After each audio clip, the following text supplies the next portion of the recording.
Annyeong, balik lagi sama aku di Hua and Soul. Kali ini aku bakal ngasih tips dan trik kalian gimana sih caranya bisa lulus tes topik dengan nilai yang bagus. Yuk, sini.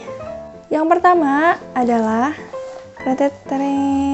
ini adalah bahasa Korea terpadu untuk orang Indonesia. Ini buku benar-benar cakep.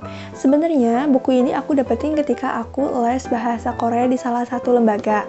Dan sebenarnya buku ini pun nggak diperjualbelikan. Tetapi kalau kamu pengen punya buku ini, kamu bisa download di salah satu link dan juga bisa beli di Shopee. Ternyata ada loh yang jual. Sebenarnya buku ini nggak boleh diperjualbelikan, tapi I don't know, kalau kamu pengen punya bisa langsung dilihat di Shopee atau di download juga bisa kok ada. Cuman kalau di download dia nggak ada CD buat recording, buat listeningnya gitu. Nah, ini yang bahasa Korea terpadu untuk orang Indonesia yang jilid 1. Sebenarnya buku ini ada 6 seri, tapi aku cuma punya 2. Isinya dia itu dasar banget. Nah, kayak gini, aku liatin ya. Dari mulai disuruh tulis Hangul kayak gini, ada kotak-kotaknya. Terus kemudian juga ada misalkan soge, perkenalan. Kayak gini guys, nama-nama negara, nara. Nah ini waktu itu aku SMA belajar pakai buku ini. Dia juga ada kayak tuh nyambung-nyambungin gitu. Udah itu banyak sih bukunya kayak gini. Sampai pelajaran tebal banget bukunya. Nah, ini juga ada kunci jawabannya. Buku ini ada 2. Yang pertama itu bahasa Korea yang besar gini, dia MP3 CD dan buku latihan. Dan yang kedua bukunya lebih tipis. Nah, kayak gini lebih tipis. Dia ini buku latihan. Buku latihannya mirip-mirip sama, cuman dia kan nggak ada materi-materinya besar kayak gini, kan tebal.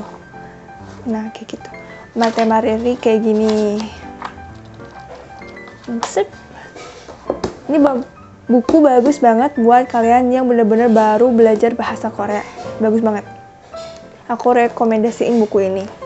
Dan ini juga buku yang aku punya ya. Buku yang kedua nggak jauh beda sama buku yang pertama. Ini buku Korea terpadu untuk orang Indonesia. Dan ini yang dasar 2. Sama sebenarnya isinya, cuman dia itu kayak naik tingkat gitu loh. Nah, tuh ini tulisan-tulisan aku waktu zaman dulu ya. Tapi ini tulisan aku udah bagus banget waktu dulu. Sebelumnya jelek gila parah. Nah, kayak gini. Aku nggak isi sampai semua sih, soalnya emang tempat lesnya tuh cuman sampai tingkat 3 dan ngebahas cuman setengah dari buku ini. Kayak gini lah. Ada listeningnya juga, cuman kita emang nggak dapet si CD listeningnya itu. Nah, ini juga buku latihan. Ini bener-bener buku yang bagus banget menurut aku. Kita kayak ngisi gitu kan, buku latihan. Nah, jadi kalian punya persiapan untuk topik atau untuk yang mau lanjut buat KGSP, kalian punya persiapan buat belajar bahasa Korea. Buku ini aku beli setahun yang lalu dan dia ini full of grammar kata aku ya. Dia banyak banget tata bahasa yang penting banget. Tapi ini sih tata bahasanya udah mulai ke intermediate deh kayaknya. Dan ini bukunya bagus banget. Bagus banget dan harganya cuman 48.000. Murah kan? Ada kekurangannya sih. Salah satu kekurangannya dia itu di Hangulnya dia kayak nggak ada spasinya gitu loh. Harusnya kan misalkan kayak tolong jangan menginjak kaki ke rumput. Candie, orang spasi, terus baru spasi tora gaji.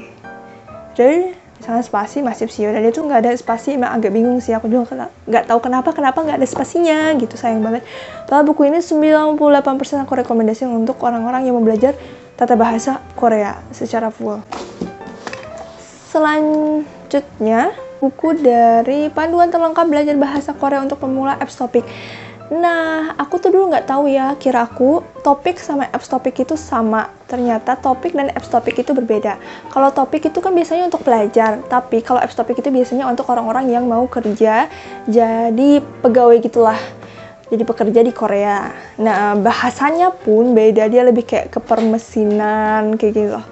Kayak di kantor, di mesin, di kantor, di pabrik, kayak gitu. Nah, karena aku salah, memang buku ini bagus banget kok yang mau belajar untuk apps topic atau kerja di Korea. Ini bagus banget, tapi menurut aku juga tidak disarankan untuk yang mau belajar topik karena memang pembendaharaan katanya berbeda. Tapi it's okay, aku beli ini harganya 99.000 dan isinya topar kotak bagus banget. Dan yang selanjutnya adalah aku print, ini printannya. Nah, printnya ini dari mana sih? Aku printnya dari Talk to Me in Korea. Siapa sih yang nggak tahu Talk to Me in Korea? Dia bagus banget. Nah, aku tuh ngeprint yang level 5, lesson 17. Nah, kalian bisa kayak gini, ngeprint ala aku kayak gini. Jadi memang kalau kalian belum punya uang buat beli buku Talk to Me in Korea, kalian bisa print yang dia free buat dibaca atau buat di print. Nah, tapi kekurangannya dia pakai bahasa Inggris. Ya, tentu aja ya, Talk to Me in Korea kan ya dari Koreanya gitu, website dari Koreanya. Ya, kayak gini. Ini ada level 1 sampai level berapa ya, aku nggak tahu, tapi dia bagus banget buat belajar si tata bahasa Korea ini. Dia juga ada listeningnya, dan kalian bisa juga writing atau misalkan menyalin kalau misalkan kalian nggak punya printan di rumah, atau misalkan sayang untuk ngeprint di tukang printer kan lumayan mahal kalau sebanyak itu. Ya, kalian bisa tulis. Selanjutnya adalah buku profesional Agenda Erika 155 SL. Ini jangan lupa, ini adalah buku catatan aku. Ini catatan aku yang tahun kapan ya? Pokoknya baru deh. Nah, baru segini aku catat. Sebenarnya catatan aku dari zaman SMP itu udah banyak banget. Buat kalian yang mau belajar bahasa Korea, jangan malas buat nyatet, karena nyatet itu pasti masuk ke otak kalian kan. Nah, kayak gini. Tuh. Itu dia sekian video dari aku, buku-buku apa aja yang aku punya, dan gimana caranya aku bisa dapetin topik ya dari belajar dari buku-buku itu dan dari website-website tertentu.